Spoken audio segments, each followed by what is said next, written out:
MP আনার হত্যায় কসাই জিহাদকে নিয়ে আজও বিভিন্ন এলাকায় পশ্চিমবঙ্গ সিআইডির তল্লাশি। জিজ্ঞাসাবাদ চলছে ঢাকায় রিমান্ডে থাকা ৩ জনের। জাতীয় কবির জন্মবার্ষিকীতে সর্বস্তরের মানুষের শ্রদ্ধা, সাম্প্রদায়িক বিষবৃক্ষ উৎপাটনের অঙ্গীকার ওবায়দুল কাদেরের। নজরুল পাথেয় হয়ে থাকবে বললেন রিজভী। কথা বলার স্বাধীনতা সবকিছু আমরা নিশ্চিত করতে পারবো, আর এই ক্ষেত্রে এক প্রবল প্রেরণা হিসাবে নজরুল কাজ করবে। সাম্প্রদায়িকতার বীজ বৃক্ষকে সমূলে উৎপাদিত করে অসাম্প্রদায়িক বাংলাদেশ গড়ব। রোহিঙ্গাদের জন্য আন্তর্জাতিক অর্থ সহায়তা কমছে, ন্যূনতম সেবা নিশ্চিতে সংস্থাগুলোর হিমশিম অবস্থা। ভরণ পোষণে বরাদ্দ না মিললে বিপর্যয়ের শঙ্কা। পার মিলের দাম পড়ে সেক্ষেত্রে বাংলাদেশি টাকায় 12 টাকা মাত্র। তো 12 টাকা দিয়ে তো একটা ডিমও পাওয়া যায় না, তো 12 টাকা দিয়ে একটা মিল কিভাবে হয়?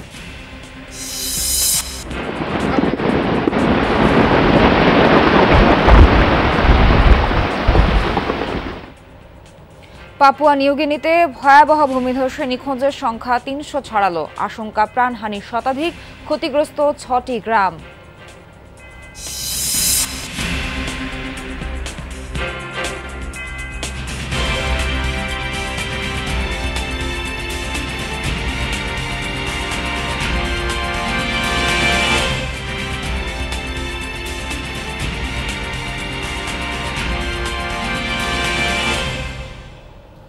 স্বাগত সবাইকে, আমন্ত্রণ জানাচ্ছি যমুনা নিউজে। আপনাদের সঙ্গে আছি আমি নাবিলা সোহার।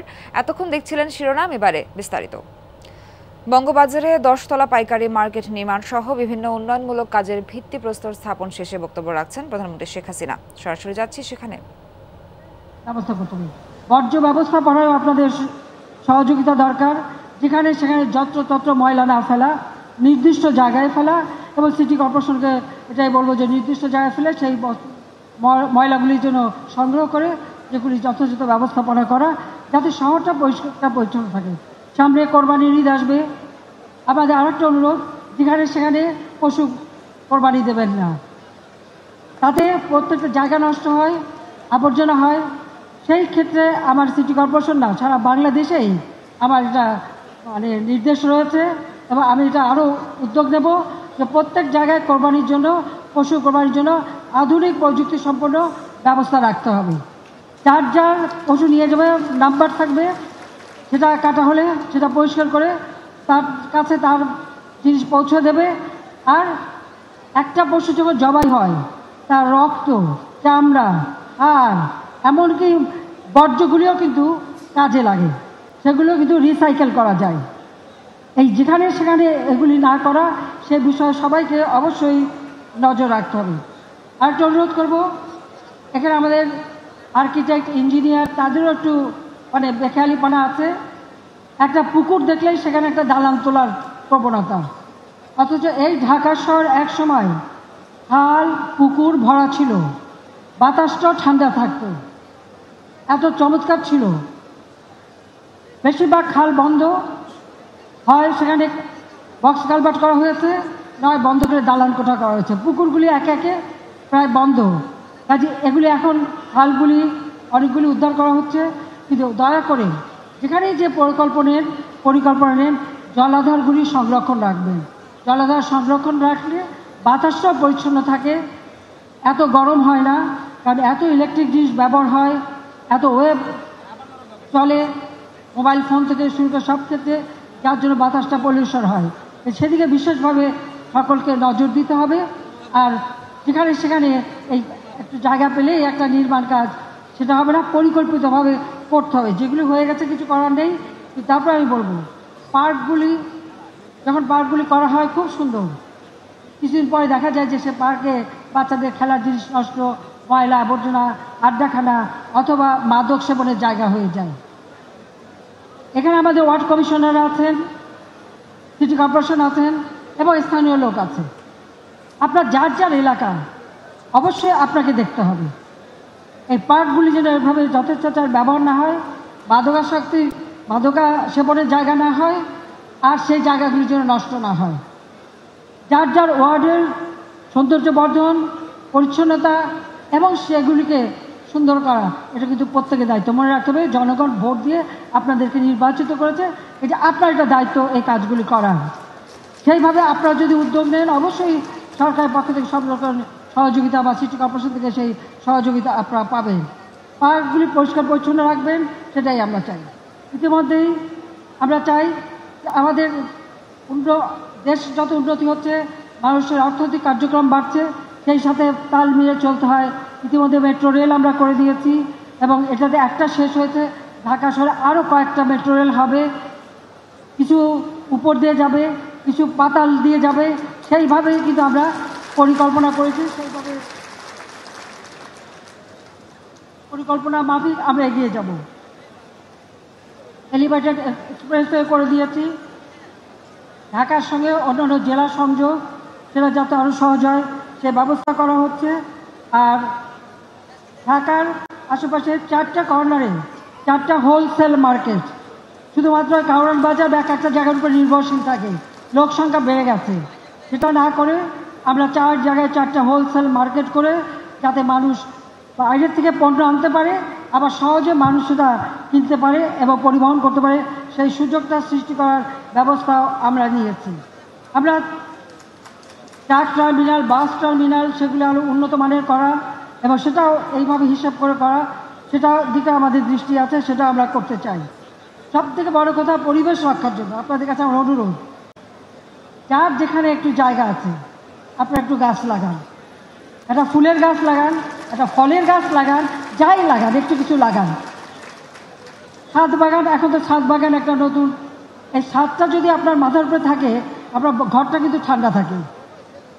সেদিকে লক্ষ্য রেখেও আপনি সেখানে একটু তরিতরকারি ফলমূল যাই করেন, নিজের হাতে বোনা একটা গাছের একটা ফল বা কিছু ছিঁড়ে নিয়ে খেতে বা দেখতে সেটাও তো ভালো লাগবে। তাই সেইভাবে আপনারা করবেন। পাশাপাশি যাদের গ্রামের বাড়ি আছে সেখানেও যেন এই কোনো অনাবাদী জমি না থাকে সেদিকে বিশেষভাবে দৃষ্টি দেবেন। ইতিমধ্যে আমরা যেমন আমাদের যারা পরিচ্ছন্ন কর্মী তাদের ফ্ল্যাট করে দিচ্ছি, আবার বস্তিবাসীদের জন্য ভাড়া ভিত্তিক ফ্ল্যাট নির্মাণ করে দিচ্ছি। যে বস্তিতে যে ভাড়ায় থাকে সেরকমই ভাড়া দিতে হবে, কিন্তু থাকবে তারা ফ্ল্যাটে। শুধু বড় লোকরা ফ্ল্যাটে থাকবে সেটা তো হতে পারে না, আবার ওই রিক্সাওয়ালা থেকে শুরু করে দিনমজুরও ফ্ল্যাটে থাকবে। আমরা সেইভাবেই স্বল্প ভাড়া, কেউ যদি প্রতিদিনের ভাড়া দিতে চায় সে ব্যবস্থা আছে, কেউ যদি 7 দিনে ভাড়া দিতে চায় সে ব্যবস্থা হবে, তো মাসে ভাড়া দিতে চাইলে সে ব্যবস্থা হবে। সেইভাবেই আমরা ইতিমধ্যে 300 পরিবার তুলেছি। আস্তে আস্তে আমরা ঢাকায় কোনো বস্তি, ওই কাঁচা বস্তি, অস্বাস্থ্যকর অসুস্থ পরিবেশ থাকবে না, সুন্দর পরিবেশে সবাই বসবাস করবে, সেইভাবে করে দেব। সেই পদক্ষেপও আমরা নিয়েছি। মানুষের কল্যাণেই কাজ করা, এটাই আমাদের লক্ষ্য। সেই লক্ষ্য নিয়েই আমরা কাজ করি। আপনারা ভোট দিয়ে নির্বাচিত করেছেন, আপনাদের প্রতি আমাদের কৃতজ্ঞতা জানিয়ে বলবো। আজকে অনেক বস্তিবাসী আছে, আপনারা জানেন যে আমি সিদ্ধান্ত নিয়েছি 2020 সালে যখন মুজিব বর্ষ আমরা উদযাপন করি, তখন কোভিড-19, আমরা প্রোগ্রাম নিলাম মুজিব বর্ষ উপলক্ষে বাংলাদেশে প্রতিটি ভূমিহীন গৃহহীন মানুষকে বিনামূল্যে তার নিজের এলাকায়, যার যার জেলা, উপজেলা, ইউনিয়ন বা এলাকায়, সেখানে তাদেরকে 2 কাঠা জমি এবং একটা ঘর, 2 কামরা বিশিষ্ট, একটু বসার জায়গা, একটা পাকের ঘর, টয়লেট, ওয়াশরুম আর সুপেয় পানির ব্যবস্থা, বিদ্যুতের ব্যবস্থা সেইভাবে করে দেব। খাস জমি যেখানে পাওয়া যায় সেখানে খাস জমি, আর যেখানে খাস জমি পাওয়া যাবে না সেখানে আমি আরেকটা ফান্ড তৈরি করেছি। সেই ফান্ডে বঙ্গবন্ধু মেমোরিয়াল ট্রাস্ট থেকে আমি 5 কোটি টাকা দিয়েছি। আমরা আমাদের বোর্ড আমরা 5 কোটি টাকা দিয়েছি এবং আরও অনেকে অনুদান দিয়েছেন।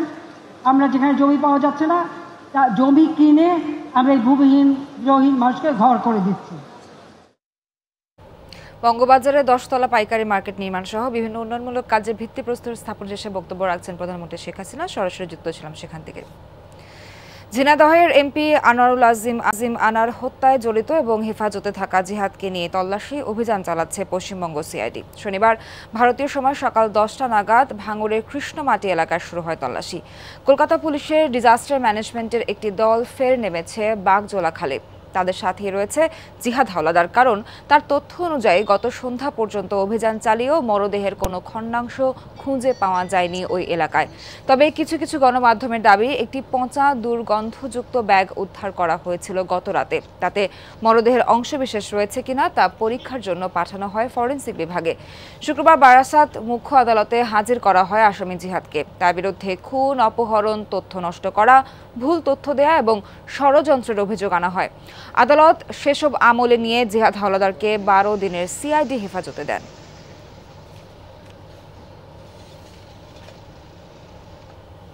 এদিকে এমপি আনার হত্যার ঘটনায় রিমান্ডে নেওয়া 3 আসামি চলছে জিজ্ঞাসাবাদ। শুক্রবার শিমুল ভূঁইয়া ওরফে আমানুল্লাহ, তানভীর ভূঁইয়া ও সেলিস্টি রহমানের প্রত্যেককে 8 দিন করে রিমান্ড দেন ঢাকার মেট্রোপলিটন ম্যাজিস্ট্রেট দিলরুবা আফরোজের আদালত। শুক্রবার বিকেলে ডিবি 3 আসামিকে আদালতে হাজির করে জিজ্ঞাসাবাদের জন্য 10 দিন রিমান্ড চায়। রাষ্ট্রপক্ষ রিমান্ডের পক্ষে যুক্তি তুলে ধরলেও আসামিদের পক্ষে কোনো আইনজীবী ছিল না। শুনানি শেষে 8 দিন রিমান্ড মঞ্জুর করেন আদালত। আলোচিত হত্যাকাণ্ডে আসামিদের সম্পৃক্ততা, ষড়যন্ত্র, হত্যাকাণ্ড সম্পাদনের বিষয়ে করা হচ্ছে জিজ্ঞাসাবাদ। নিখোঁজের পর গত 22 মে শেরে বাংলা নগর থানায় অপহরণ মামলা করেন এমপি আনোয়ারুল আজিম আনারের মেয়ে মুমতারিন ফেরদৌস জরিন। ওই দিনই মোহাম্মদপুর ও সাভার থেকে 3 জনকে গ্রেফতার করে পুলিশ। রাষ্ট্রপক্ষের আইনজীবী জানান, এই অপহরণ মামলা পরে হত্যা মামলায় রূপান্তর হবে। হাইকোর্টের নির্দেশ মোতাবেক জিজ্ঞাসাবাদের জন্য আদেশ দিয়েছেন। হত্যার সবকিছু যখন উন্মোচন হবে তখনই হত্যা মামলায় রূপান্তরিত হবে। না, এখন অপহরণ মামলাই আছে।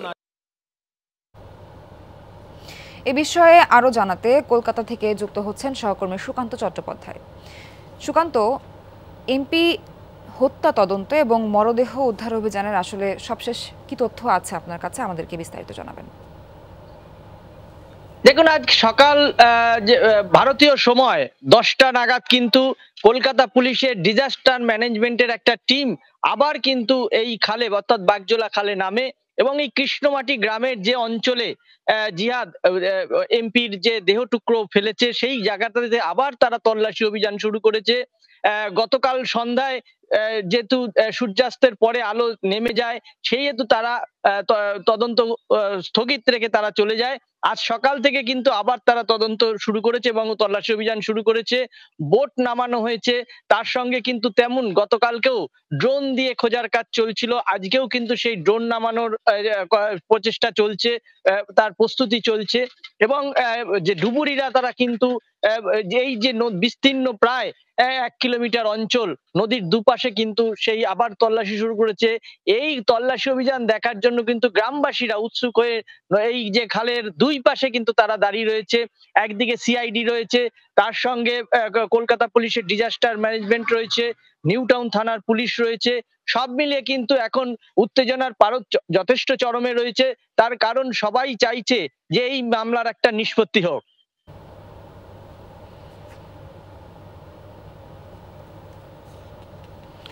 কলকাতা থেকে তল্লাশি অভিযানের সবশেষ জানানোর জন্য আপনাকে ধন্যবাদ সুকান্ত। জাতীয় কবি কাজী নজরুল ইসলামের 125তম জন্মবার্ষিকী আজ সকাল থেকেই ঢাকা বিশ্ববিদ্যালয়ের কেন্দ্রীয় মসজিদের পাশে কবির সমাধিতে শ্রদ্ধা জানাচ্ছেন নানা শ্রেণী পেশার মানুষ। আওয়ামী লীগ সাধারণ সম্পাদক বলেন, সাম্প্রদায়িক বিষবৃক্ষ উৎপাটনে বরাবরই তৎপর সরকার। জানান, মামলা বা জেলে নেওয়া হচ্ছে তাদেরই যারা অপরাধী। এদিকে বিএনপির সিনিয়র যুগ্ম মহাসচিব বলছেন, গণতন্ত্র ফেরাতে বিদ্রোহী কবি নজরুল তাদের প্রেরণা।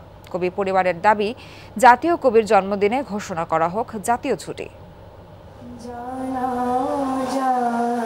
জাতীয় কবি নজরুল ইসলামই সম্ভবত বিশ্বের একমাত্র ব্যক্তি যার নামের সঙ্গে বিদ্রোহী শব্দ যুক্ত হয়েছে ভীষণ ইতিবাচকভাবে।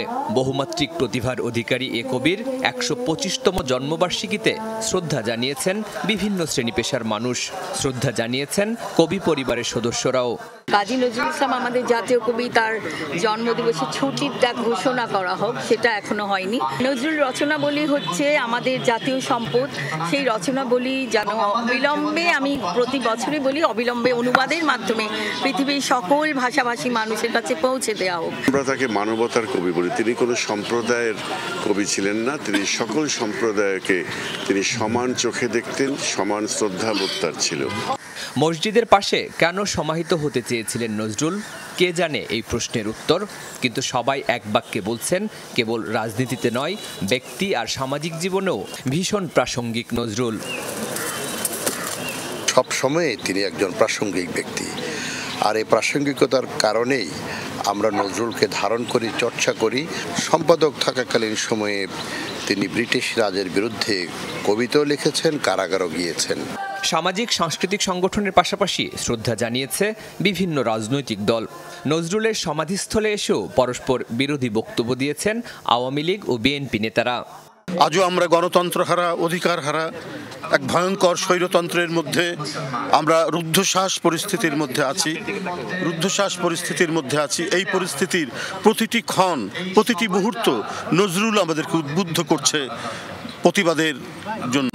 বিএনপি বা কোনো দলের ব্যাপারে আমরা নির্বাচনের পর নতুন করে আমরা কোনো চিন্তা ভাবনা করিনি।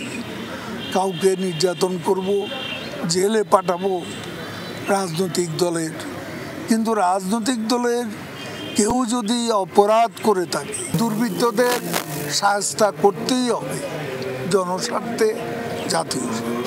জন্মবার্ষিকী উপলক্ষে সংক্ষিপ্ত আলোচনা সভা হয়। সেখানে নজরুলের স্মৃতি টিকিয়ে রাখতে সরকারকে আরও কার্যকরী পদক্ষেপ নেওয়ার আহ্বান জানান বক্তারা। নজরুলকে কেউ বলছেন প্রেমের কবি, কেউ বলছেন দ্রোহ কিংবা বিদ্রোহের, কেউ বলছেন মানবতার কবি নজরুল। গান গেয়েছেন সাম্যের। প্রাণের কবি, গানের কবি, ভালোবাসার কবি, এমন নানা নামে সাধারণ মানুষ ডেকে থাকেন। কিন্তু গবেষকরা বলছেন সুনির্দিষ্ট কোনো জায়গাতে বন্দী নয় নজরুল, সাহিত্যের সব অঙ্গনে বিস্তৃত তার অবদান। শরীফুল ইসলাম খান, যমুনা নিউজ, ঢাকা। পাপুয়া নিউগিনিতে ভয়াবহ ভূমিধসে নিখোঁজের সংখ্যা বেড়ে ৩০০ ছাড়িয়েছে। স্থানীয়দের দাবি দুর্ঘটনায় নিহত হয়েছে শতাধিক মানুষ। যদিও এই বিষয়ে এখনও কিছু জানায়নি প্রশাসন, ফলে হতাহতের সংখ্যা নিয়ে সৃষ্টি হয়েছে ধোঁয়াশা। কর্তৃপক্ষ জানায় শুক্রবার এনগা প্রদেশে এই দুর্ঘটনা ঘটে। পাহাড়ি অঞ্চলটির বিভিন্ন স্থানে ধসের সৃষ্টি হয়। এতে ক্ষতিগ্রস্ত হয়েছে ৬টি গ্রামের মধ্যে সবচেয়ে ক্ষতি হয়েছে কাউকালাম গ্রামে। কর্তৃপক্ষ জানিয়েছে মাটির নিচ তলিয়ে গেছে পুরো গ্রামটি। এলাকাটিতে প্রায় ১২০০ ঘরবাড়ি ছিল। এদিকে বিপর্যস্ত এলাকায় উদ্ধার কাজ শুরু করেছে কর্তৃপক্ষ, কিন্তু ভূমিধসের কারণে ভেঙে পড়েছে পুরো অঞ্চলের যোগাযোগ ব্যবস্থা। ফলে পর্যাপ্ত জনবল এবং যন্ত্রপাতি পাঠানো সম্ভব হচ্ছে না। স্থানীয়দের সহায়তাতেই চলছে উদ্ধার কাজ। হেলিকপ্টারের মাধ্যমে দুর্ঘটনাস্থলে পৌঁছানো হচ্ছে সরঞ্জাম এবং ত্রাণ সহায়তা। কমছে রোহিঙ্গাদের জন্য আন্তর্জাতিক অর্থ সহায়তা, তাই বিপুল জনগোষ্ঠীর ন্যূনতম সেবা নিশ্চিতে হিমশিম খাচ্ছে সংস্থাগুলো। পর্যাপ্ত সাহায্য না পাওয়ায় ক্যাম্পে থাকা রোহিঙ্গারাও হতাশ। বিস্তারিত জানাচ্ছেন আহমেদ রেজা, ছবি তুলেছেন লুৎফর রহমান। কুতুপালং এলাকার ৪ নম্বর রোহিঙ্গা ক্যাম্প জাতিসংঘের বিশ্ব খাদ্য কর্মসূচির মাধ্যমে পরিচালিত হচ্ছে ই-ভাউচার শপ। এখান থেকে নেওয়া যায় রোহিঙ্গাদের জন্য মাসে বরাদ্দকৃত রেশন। ই-ভাউচার শপে পরিবারের জন্য বরাদ্দ রেশন নিতে এসেছেন ক্যাম্পের বাসিন্দা সর্দার আলী। নিয়ম অনুযায়ী প্রতি রোহিঙ্গার জন্য মাসে বরাদ্দ $10, বাংলাদেশি মুদ্রায় ১১০০ টাকার মতো। পার মিলের দাম পড়ে সেক্ষেত্রে বাংলাদেশি টাকায় ১২ টাকা মাত্র। তো ১২ টাকা দিয়ে তো একটা ডিমও পাওয়া যায় না, তো ১২ টাকা দিয়ে একটা মিল কিভাবে হয়? ক্যাম্পের আরেক বাসিন্দা জয়তুন খাতুন। স্বামীহারা জয়তুনের সংসার ৫ জনের। জানালেন রেশনে কোনো রকম ২০ দিন যায় তার, মাসের বাকি ১০ দিন কাটে ধার দেনা বা না খেয়ে। মাসাল্লাহ রেশন দিলে ১০ দিন ২০ দিন হাই ভারি, ১৫ দিন ২০ দিন আর ১০ দিন নকুলা। এই ক্যাম্পের অনেক পরিবারের অবস্থাই এমন, রেশনের টাকা ফুরালেও ফুরায় না মাস। গ্যাস নকুলা, হিন্দি রাশন আনি দিহিন হেতে দিন ১০-২০ দিন যা দিতে বা দান নকুলা। হাই ভারি বেশি ১০ দিন আগারে ১৫ দিন হান করে দূর হাই ভারি। মিয়ানমার থেকে পালিয়ে আসা ১০ লক্ষেরও বেশি জনগোষ্ঠীর ভরণ পোষণে হিমশিম খাওয়ার কথা জানাচ্ছে আন্তর্জাতিক সংস্থাগুলো। সম্প্রতি ইতালির রোমের ইউএন এজেন্সিতে নিযুক্ত যুক্তরাষ্ট্রের রাষ্ট্রদূত জেফ্রি প্রিস্কট ঘুরে দেখেন ক্যাম্প। আরও $৩ কোটি অর্থ সহায়তা ঘোষণা দেন রোহিঙ্গাদের জন্য। We have to find ways to step up and work together to address this. One of the reasons that I'm here is to try to bring some focus to this ongoing crisis. We're trying to get other donors to step up and do more. We need to have NGOs, we need to have the private sector, we need to have other governments joining us in this effort. বিশ্ব খাদ্য কর্মসূচি কার্যক্রমের বাংলাদেশ প্রধান বলছেন বেশ আর্থিক চাপ যাচ্ছে, এখনই দরকার আন্তর্জাতিক সম্প্রদায়ের অর্থ সহযোগিতা বাড়ানো। We have to assist them at least with their basic needs and also some of their basic livelihood and some form of self-reliance so that they don't become over-dependent on free handouts. 2017 সালে আশ্রয় নেয় রোহিঙ্গারা। তাদের জন্য চাহিদার সর্বোচ্চ 75% সহায়তা এসেছিল 2019 সালে, আর সবচেয়ে কম আসে 2023 সালে, যা চাহিদার মাত্র 50%। অনেকেই ক্যাম্প থেকে বেরিয়ে যাওয়ার চেষ্টা করছে কাজের সন্ধানে কিংবা খাদ্যের সন্ধানে। তো সেটি আমাদের স্থানীয় জনগণের উপর সাংঘাতিক রকম একটি আপনার ঋণাত্মক প্রভাব তৈরি করেছে এবং একইভাবে আমাদের সরকারের জন্য এটি মোকাবেলা করা অনেক কঠিন হয়ে পড়েছে। প্রভাব তৈরি করেছে এবং একইভাবে আমাদের সরকারের জন্য এটি মোকাবেলা করা অনেক কঠিন হয়ে পড়েছে। বৈশ্বিক নানা সংকটে রোহিঙ্গা সংকট যে প্রাধান্য হারাচ্ছে তা মনে করছেন অনেকেই। তবুও এই সংকট সমাধানের পথে বিশ্ব নেতাদের হাঁটতে অনুরোধ জানিয়েছেন সংশ্লিষ্টরা। বিশেষ করে বিপুল এই জনগোষ্ঠীর অর্থ সংস্থান যোগানে আরও বেশি ত্বরান্বিত পদক্ষেপ নেওয়া দরকার বলেও মনে করছেন তারা। আহমেদ রেজা, যমুনা নিউজ, উখিয়া, কক্সবাজার।